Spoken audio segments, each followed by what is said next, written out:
Daily Diet with Father Pascal.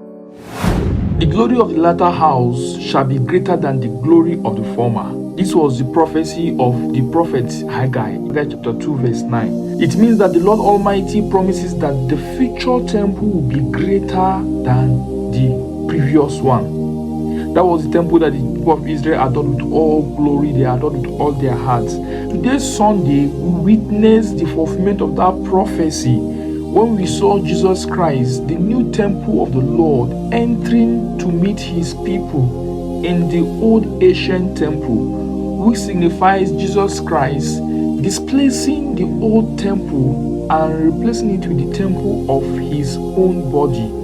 So Simeon saw Jesus Christ today. He saw Jesus Christ in the flesh.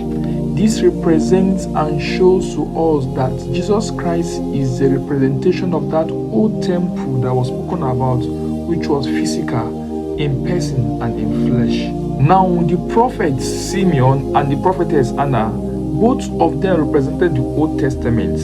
Now, this was the exchange of baton from the Old Testament to the New Testament, which was reflected in the person of Jesus Christ and the Blessed Virgin Mary. This action represented the place of encounter, that is, the Old Testament encountered the New. Today we saw Jesus Christ being offered in the temple, and in offering to the temple, we saw his parents obeying and keeping on to the laws of the Jewish people. They offered 2 turtle doves. This signifies that the parents of Jesus Christ were not wealthy enough, or in the long run, they kept up to the dictates and the commandment of the liturgical law. Simeon and Anna represent faithful and patient waiting on God. Do we wait for God's promise with faith and patience? The presentation of the Lord reminds us to trust in God's plan, to be bearers of Christ's light, and also to embrace the joy and sacrifice of faith.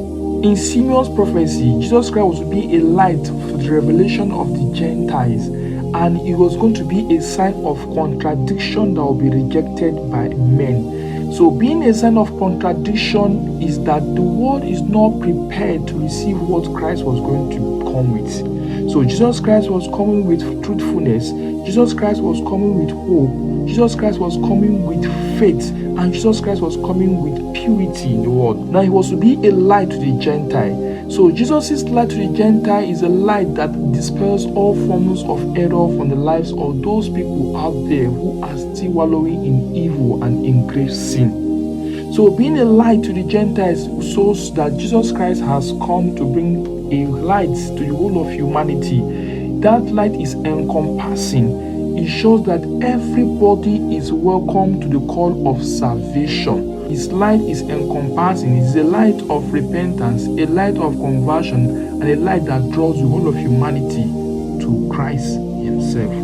He has come to meet his people. Just like Jesus Christ was brought to the temple, he has come to meet his people in the flesh. And Jesus Christ continued to bring himself to the people every day. He shows and reveals himself to us every day at the Holy Mass, the celebration of the Holy Eucharist. He continued to reflect and show himself to us, to humanity, and to the whole world, that we may become that bearer of his light to other persons who are still in darkness and shadow of death. Nourished by his words daily.